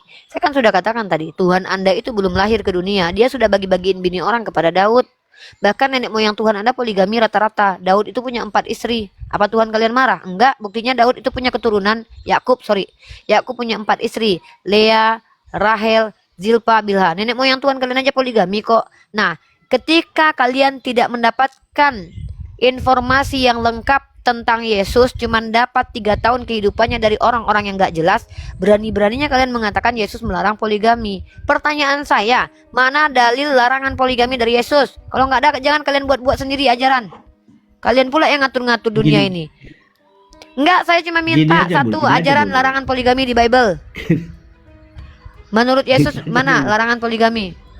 Kalian itu hipokrit Ini loh. Kalian ini sudah menjadi Tuhan. Kalian membuat aturan sendiri. Yesus tidak larang poligami, kalian larang poligami. Yesus nggak makan babi, kalian makan jangan babi. marah-marah dulu, Mi. Jangan marah-marah. Bukan dulu. marah. Kalian nih sok-sok baper, giliran saya tegas ngomongnya kalian bilang saya marah. Enggak. Bang, bukan berarti berbicara lembut itu yang benar, Bang. Tai juga lembut tapi bau. Di sini ketegasan itu tuh yang benar. Saya cuman mau kalian itu jujur sama diri kalian. Ketika kalian mengatakan ada larangan poligami di kitab kalian, ayatnya mana? Mana ayatnya? Ada nggak satu orang pun Kristen yang bisa bantu abang ini buat tunjukin ayat larangan poligami untuk semua manusia di dalam kitab kalian? Di mana tertulis Yesus larang poligami? Kasih data. Baru kalian berhak mengatakan kami dilarang poligami. Nanti dulu itu Mi dibahas. Lanjut dulu. Nah makanya abang bahas Setiap tentang manusia surga di dunia saya. ini. Sementara di dunia aja kalian itu boleh poligami karena nggak ada larangannya. Apalagi surga. Dunia aja kalian nggak larang poligami. Nanti dulu, Mi. Nanti dulu. Oh, manusia di dunia ini, mengapa dia berbuat baik agar dia bisa hidup kekal, kan begitu kan? Agar dia masuk ke surga. Orang tidak mau berbuat baik di dunia ini kalau nggak ada tujuan. Itu yang kita maksudkan. Nah, jadi udah ada penjelasan tadi bahwa seandainya laki-laki itu dia orang baik diberikan bidadari 73. Itu yang tanya. Seandainya, bukan kita tahu, bukan kita hakimi bahwa udah orang itu masuk. Seandainya ada seorang perempuan juga di ke surga, bagaimana juga apa yang diberikan kepada dia? Seandainya kebetulan Ya apa yang dia mau dia lah. orang baik. Apa yang dia mau sebagai orang baik. Itu aja ya. Itu aja. Kalau dia mau contohnya satu suami aja, berarti diberikan suaminya, diambil dari mana, Bu? Ya nggak tahu saya. Mana saya tahu kalau ada orang baik menginginkan suami di surga nanti. Karena sedangkan di dunia aja perempuan-perempuan yang udah independen punya uang kadang-kadang nggak butuh laki. Kalian pikir penting kali perempuan-perempuan itu kalau udah punya uang ya, dia bahkan bersosial, dia lebih bisa hidup untuknya sendiri. Karena apa? Otaknya bukan cuman mohon maaf ya selangkangan aja. Apalagi perempuan itu di usia 30, 40, dia bukan lagi memikirkan masalah seksual nomor 1. Kalian tanya aja sama bini kalian. Ya, kecuali bini kalian yang udah tua, udah umur 40, 30 masih aja geragas sekali. Kalau kami enggak, kalau kalian laki-laki enggak, makin tua makin jadi kalian. Kalau kami bukan. Perempuan baik-baik itu otaknya bukan cuman kelamin aja, Bro. Yang di otak perempuan baik-baik adalah bagaimana dia berkumpul dengan anak-anaknya yang dicintainya, orang-orang yang dicintainya, bersosialisasi, makanya ada sosialita. Sosialita itu di mana perempuan-perempuan berbicara dengan sahabat-sahabatnya, bahkan dia lupa waktu tuh, kadang lupa dia kalau dia udah punya laki. Ini psikologis perempuan. Perempuan dan laki-laki itu beda kesenangannya. Kalau kalian laki-laki cari uang buat perempuan, naik jabatan buat perempuan, ujung-ujungnya perempuan kalian cari. Kalau kami mana ada, kami kalau udah punya uang, kalian pikir mau kali kami punya laki? Enggak, brother. Kalau sudah kaya raya saya ini ya, saya sudah kaya raya, bisa bikin sekolah 10 biji. Mau kali punya laki? Enggak Apakah juga. semua perempuan seperti itu, Bumi? Saya rasa perempuan Ya kau nggak tanyalah seperti itu perempuan. Ya kau nanyakan sama aku, Bro. Aku kan perempuan, kecuali aku separuh laki-laki, separuh Iya. perempuan. Ya lucu semua. Anda. Masalah perempuan nggak semua Anda- seperti itu. Ya udah, Anda tanyalah sama perempuan, apakah dia melulu burung yang dipikirkannya? Ya udah berarti maniak dia. Berarti istri Anda cuma pikirkan Mungkin burung Umi aja. seperti itu. Dan Ya udah, berarti istri Anda cuma mikirkan burung aja. Kenikmatannya adalah burung gitu. Kenikmatannya adalah berkelamin dengan istri, dengan suami tiap hari, tiap malam 24 jam gitu. gini yang saya bilang tadi, Bu. Aduh Mak Jang, mungkin kita nggak bicara seperti tentang itu. kesenangan perempuan. Ya udah tanya istri Anda, istriku, maukah abang kasih adik burung tapi nggak abang kasih uang? Coba kau tawarkan istrimu burung dan uang, mana yang dia pilih coba? Coba aja uji. Kasih uang 2 juta, terus tawarkan burungmu. Abang tiduri malam ini atau duit 2 juta, Dek? Coba uji aja. Enggak seperti Uji aja. itu, Mui. Enggak semua. Iya, ujilah Ada istrimu, yang saya Bang. maksud. Bang, uji Kenapa istrimu. istri saya Dek, tidak uji? abang kasih duit 500.000 atau malam ini tidur sama abang? Mana yang dia pilih? Coba aja lah, tes aja dulu. Iya, kalau dia pilih uang, apakah itu semua itu perempuan seperti itu? Ya makanya kau uji lah. Kayak kau pernah jadi perempuan aja. Kalau kau belum pernah jadi perempuan, minimal kau percaya kata-kata perempuan. Dan, Coba tanya sama gini, perempuan-perempuan dulu. jika saya Cewek-cewek, uji istri kalian saya, mau apa? Burung atau uang? Ya udah saya tanya perempuan. Ya udah tanya istrimu dulu. Dikasih uang 2 juta atau tidur sama kau malam ini? Coba tanya dulu. Enggak gini. Jika saya contoh uji Ah udahlah istri, ya. Aduh. dia mau Udah, nggak usah bawa istrimu dah. Udah, diam. Cewek-cewek, tunjukkan pesona kalian. Kalian mau burung atau beruang? Ayo saya baca nih. Aksa uang dong. Kak Hana uang. Mentari uang. Nur uang. Emang biadab kalian ya. Makanya Allah hadirkan kita tuh adalah kesenangan lain, bukan burung ya saudari-saudari. Jadi kalau ada perempuan yang kesenangannya adalah burung, perlu dipertanyakan keperempuanannya itu. Emang agak lain agama Kristen nih. Perempuannya burung aja keinginannya, nggak mau dipoligami karena burung aja. Yang laki-lakinya sok-sok pula nggak mau perempuan tapi selingkuh banyak. Ada ya kalian ini. Yang mana kalian ini sok-sok ngelawan kodrat kalian itu.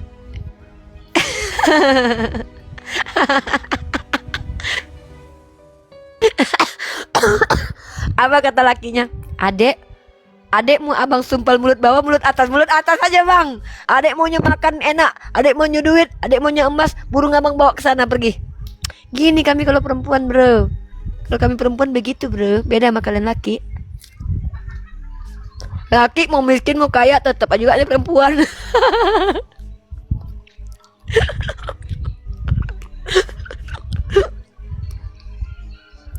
Laki sekaya apapun, semiskin apapun, yang cewek tetap jadi kesenangannya.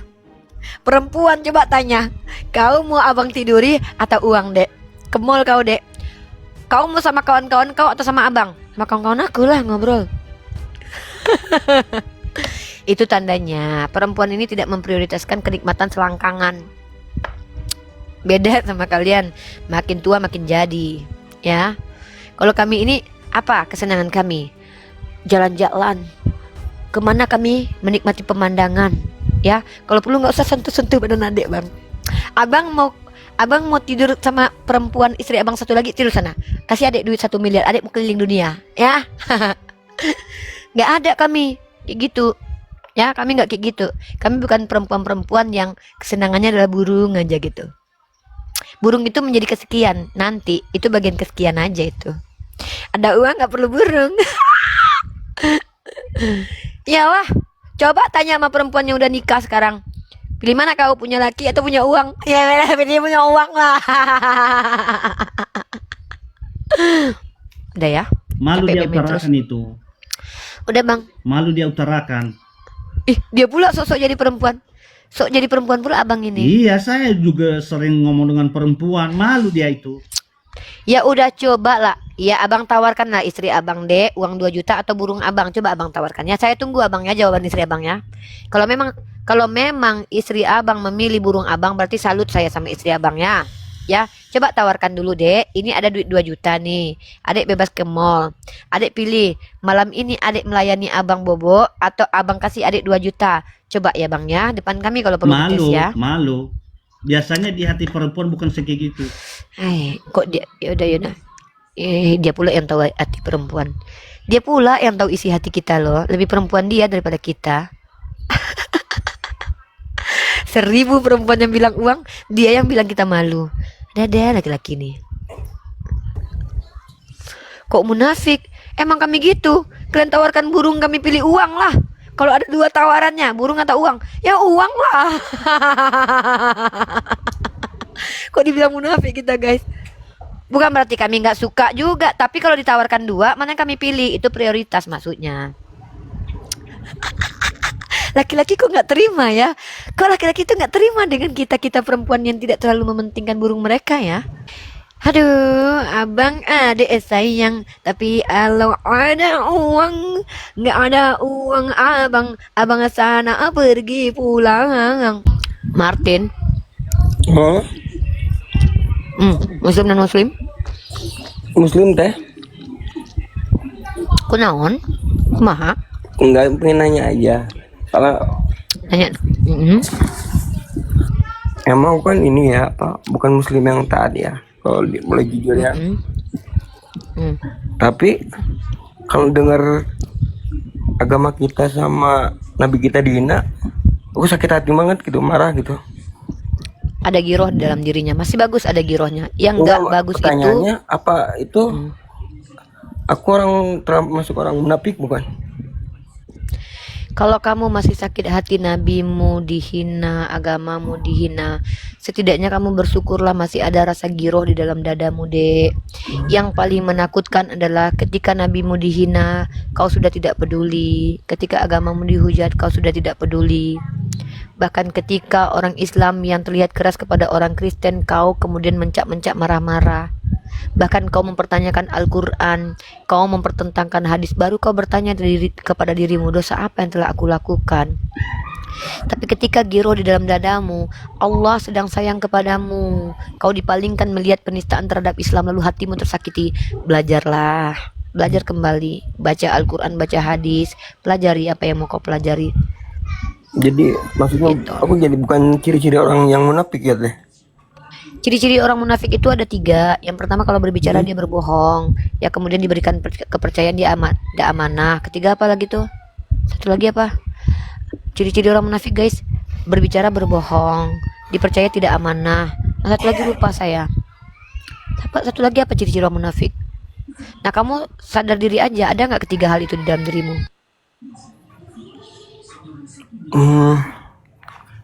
Nggak tahu Janji sih. ingkar, berjanji ingkar, tuh 3 hal tuh. Pertama, kalau berbicara berbohong. Kedua, tidak amanah, dikasih kepercayaan nggak amanah ya. Kemudian kalau janji itu ingkar. Nah, pertanyaan saya, apakah sudah ada ciri-ciri itu dalam dirimu? Baru kau tahu kau itu munafik atau tidak. Bukan saya yang menentukan kau munafik atau tidak, adikku. Justru ciri-ciri itu kita pelajari supaya untuk kita, bukan mendiskreditkan orang lain. Walaupun ada orang-orang yang akan menampakkan kemunafikannya gitu loh. Itu ya. Iya teh. Terus agak bingung Iya, ya. kayak yang aku takutnya jadi. Berarti Allah sayang sama kamu, kamu disuruh belajar itu. Udahlah, kembali kepada esensimu sebagai manusia. Belajarlah kembali, bacalah minimal 1 hari itu 1 jurnal kah? Bacalah ayat Al-Quran satu surah 1 ayat kah? Bacalah. Bagaimana kamu mau bisa menjawab penistaan orang terhadap agamamu kalau kamu nggak tahu? Kalau saya sudah meninggal, Bang Zuma sudah meninggal, terus kalian mau mengharapkan siapa menjawab membantai orang Kristen? Kalau ternyata kalian nggak pernah belajar selama ini, ya belajar ya. Belum, saya aja 38 tahun saya kuliah. Umur masih berapa umur? Aku baru 25 teh. Umur 25, banyak belajar ya dek, ya. Uni aja udah 35 tahun kuliah, 38 tahun mau kuliah terus sampai mati. Uni mau kuliah aja rasanya terus. Bukan untuk dapat legalitas gelarnya aja, untuk ilmunya. Ya, biar kita tahu metode-metode ya. Belajar ya, Dek ya. Semoga Allah menambahkanmu ilmu pengetahuan sehingga engkau adalah calon ulama masa depan insyaallah ya. Amin amin teh. Amin. Sehat-sehat Dong, teh. adikku. Makasih teh ya. Iya, waalaikumsalam warahmatullahi wabarakatuh. Teman-teman belajar, yang muda belajar, yang tua belajar ya. Ya, itulah dia teman-teman penginjilan Bunda Gembala pada kali ini. Nah, apa pembuktian, dalil-dalil bahwa di Kristen itu? Kita tanya ChatGPT aja ya, teman-teman ya. Kita pelajarin ya.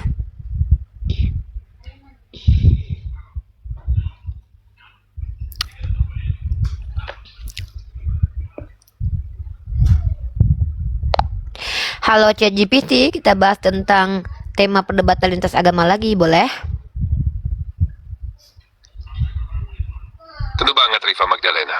Tema perdebatan lintas agama selalu seru dibahas, apalagi kalau kamu mau angkat dari sudut teks kitab, sejarah, atau logika. Kamu lagi mau fokus ke topik apa kali ini?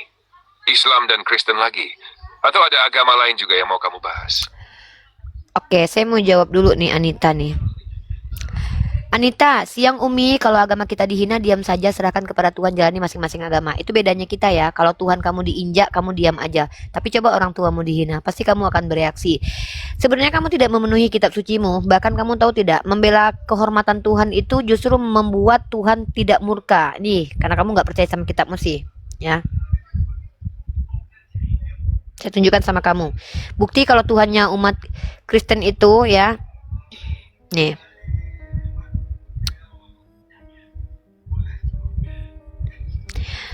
Kamu tahu tidak? Ketika anak Imam Eleazar menjaga kehormatan. Nih, kamu baca Bilangan pasal 21 nomor 11 nih. Pinehas anak Eleazar, anak Imam Harun, telah menyurutkan murkaku dari orang Israel. Oleh karena ia begitu giat membela kehormatanku di tengah-tengah mereka, sehingga tidaklah kuhabisi orang Israel dalam cemburuku. Bahkan dulu ketika ada Pinehas membela kehormatan Tuhan, akhirnya Tuhan menyurutkan murkanya. Nah, kamu Kristen, katanya ngaku percaya sama perjanjian lama, tapi malah kamu beda. Kalau Tuhanmu diinjak, kamu diam aja. Tapi bohong. Bohong itu semua. Faktanya kalian belum dihujat aja udah nampar duluan. Makanya saya nggak percaya dengan omongan kalian orang Kristen. Jangan kamu kayak kakak tadi. Kami tuh saya guru sekolah minggu ngajarkan kasih, tapi ternyata keluarganya sendiri penuh kebencian. Gak percaya kami dengan omongan kalian itu. Kami tidak bicara, kami ini umat Islam tidak bicara tentang diri kami, tapi bicara ajaran. Ada pembuktiannya, oh tertulis di situ. Saya nggak bicara tentang diri saya bicara tentang ajaran saya. Ajaran kami harus membela kemuliaan Allah, tuh ada perintahnya. Barang siapa yang membela agama Allah, Allah akan meneguhkan posisinya. Itu kata Allah, artinya ada perintah, kami ada ajarannya. Begitu, caranya seperti apa? Bil hikmah kami. Nah kalau kalian katanya, kami nggak ada, kalau seandainya agama kami dipijak, kami diam aja. Kata kalian yang kami nggak percaya sama sekali, bohong.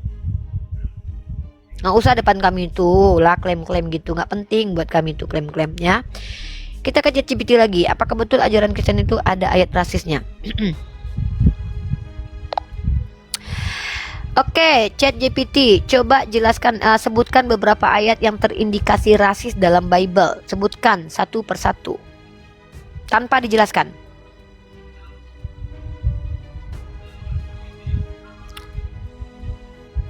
Siap. Ini beberapa ayat yang sering dianggap terindikasi rasis dalam Bible. Ulangan 7, 2 dan 3, Imamat 25, 44, 46, Ulangan 20, 11, Ezra 9, 1, 2, Nehemia 13, 3, Yesaya 60, 10, 11, Banyak kali, Bah. Mazmur 103, 17, 2 Yohanes 1, 10, 11, Yosua 16, Banyak kali. 1 Samuel 15, 3. Kalau kamu mau, nanti kita bisa kupas satu persatu. Kamu tertarik mulai dari ayat mana dulu? Ayo kamu bacakan ayatnya satu persatu. Dibacakan saja ya. Cheerio. Gabriel, kamu lagi senang-senang atau mau mulai roasting ayat-ayat itu? Silakan kamu bacakan ayatnya satu persatu. Halo, Oke, Miri Aku bacakan teks Bentar ya. ayatnya satu persatu. Ulangan 7, 2, 3. Dan apabila Tuhan Allahmu menyerah mereka kepadamu dan engkau mengalahkan mereka, maka haruslah menumpas mereka dengan tumpas. Janganlah mengadakan perjanjian dengan mereka atau mengasihani mereka. Juga janganlah engkau mengawinkan dengan mereka. Anakmu perempuan jangan kau berikan kepada anak laki-laki mereka, dan anak perempuan mereka jangan kau ambil bagi anakmu laki-laki. Imamat 25, 44, 46. Mengenai budakmu laki-laki dan perempuan yang boleh engkau miliki, budak itu haruslah diambil dari bangsa-bangsa sekelilingmu. Dari mereka kamu boleh membeli budak laki-laki dan perempuan. Juga dari antara anak-anak pendatang yang tinggal padamu. Dari mereka itu dan dari kaum mereka yang ada padamu dan yang dilahirkan di negerimu, boleh kamu membeli mereka menjadi milikmu. Ulangan 20, 19, 17.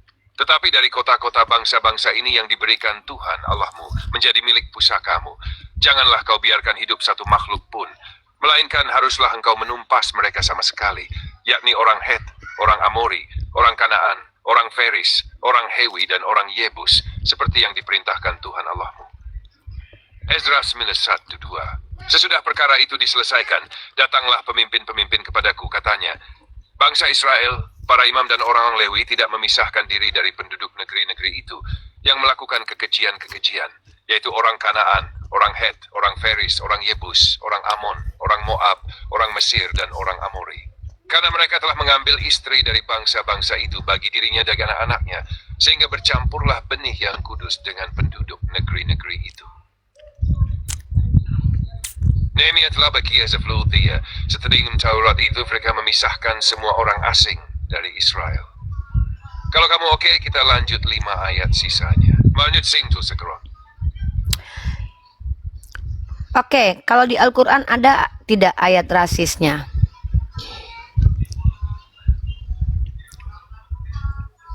Pertanyaan ini penting banget, Riva Magdalena, apalagi buat perbandingan objektif. Jadi gini ya, kalau kita pakai definisi rasisme sebagai perlakuan diskriminatif berbasis ras atau etnis, Al-Quran tidak mengandung ajaran rasisme. Ayat-ayat Al-Quran tidak pernah mengistimewakan satu ras atau suku atas yang lain secara bawaan, justru menekankan bahwa semua manusia sama di hadapan Allah. Contoh tegasnya ada di surat Al-Hujurat ayat 13. Open quote. Wahai manusia, sesungguhnya kami menciptakan kamu dari seorang laki-laki dan seorang perempuan. Dan kami jadikan kamu berbangsa-bangsa dan bersuku-suku, supaya kamu saling mengenal. Sesungguhnya yang paling mulia di antara kamu di sisi Allah ialah orang yang paling bertakwa. Close quote. Tapi, memang ada ayat-ayat yang membedakan antara orang beriman dan kafir atau kaum Yahudi dan Nasrani dalam konteks keimanan atau sikap mereka terhadap Nabi dan Wahyu. Misalnya, surat Al-Baqarah ayat 120. Open quote. Orang-orang Yahudi dan Nasrani tidak akan rela kepadamu Muhammad sebelum kau mengikuti agama mereka. Close quote. Tapi ini bukan rasis, karena kritiknya bukan pada ras Yahudi atau Arab, tapi pada sikap dan keyakinan mereka.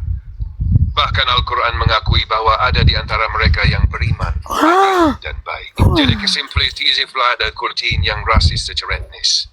Perbedaan yang disebutkan Al-Quran lebih ke soal keimanan, moralitas, dan kebenaran, bukan warna kulit, asal-usul, atau darah. Insya Allah. Kalau kamu mau, aku bisa bantu Keren cari banget ya ayat-ayat yang sering dituduh rasis, Bentar ya, Taringano lalu kita ya. bedah apakah benar tuduhan. 2 pertanyaan lagi ya, Taringano. Gimana? Apakah Yesus pernah rasis? Bentar, Taringano ya. Apakah Yesus pernah rasis? Aramai ninga tamar laketinga. Ninga ketede. O Yesu urpaksa divadia. Yena purla. Idurun nupa mana kelvi. Bible Yesu vin poda Dia pakai bahasa Spanyol bentar. Duh, dia pakai bahasa Spanyol pula. Bentar ya, Dek. Pakai bahasa ini dia, pakai bahasa Thailand ya. Apakah Yesus pernah rasis? Pertanyaan yang jujur dan penting. Riva Magdalena. Jawabannya enggak sesederhana ya atau tidak. Karena tergantung kita melihat dari konteks dan teks. Ada satu momen yang paling sering diperdebatkan. Yaitu saat Yesus bertemu perempuan Kanaan dalam Matius 19 sumpah. Saat perempuan itu minta tolong agar anaknya disembuhkan, Yesus awalnya menolak dengan berkata, open quote, aku diutus hanya kepada domba-domba yang hilang dari umat Israel. Lalu dipikirkan, tidak patut mengambil roti dari anak kaim kepada anjing. Close quote. Kata anjing di sini sering dianggap merendahkan, karena dalam budaya Yahudi saat itu bangsa non-Yahudi dianggap tidak tir. Tapi kemudian perempuan itu menjawab dengan rendah hati dan penuh iman. Akhirnya Yesus berkata, openku besar imanmu. Jadilah kebaik seperti yang kau kehendaki. Dan anaknya pun sembuh saat itu juga. Close quote. Jadi itu rasis. Banyak orang Kristen menjelaskan bahwa Yesus sedang menguji iman si perempuan, bukan menunjukkan rasisme. Tapi dari sudut pandang luar, terutama kalau dibaca secara literal, perkataannya memang sangat eksklusif dan bisa terasa merendahkan. Dan kita juga harus jujur bahwa Yesus beberapa kali memang menyatakan bahwa misinya terutama untuk umat Israel, bukan untuk seluruh dunia di masa hidupnya. Tapi di sisi lain, ada momen-momen Yesus menyentuh dan menolong orang non-Yahudi, misalnya perwira Romawi yang disembuhkan hambanya karena iman, atau orang Samaria yang dijadikan contoh dalam perumpamaan sebagai yang lebih baik dari imam dan orang Lewi. Jadi itu tergantung sudut pandangmu. Apakah Kontradiksi kamu ya. melihat dia sebagai tokoh historis dari budaya Yahudi abad pertama Kontradiksi dia atau ya. sebagai Tuhan yang inkarnasi?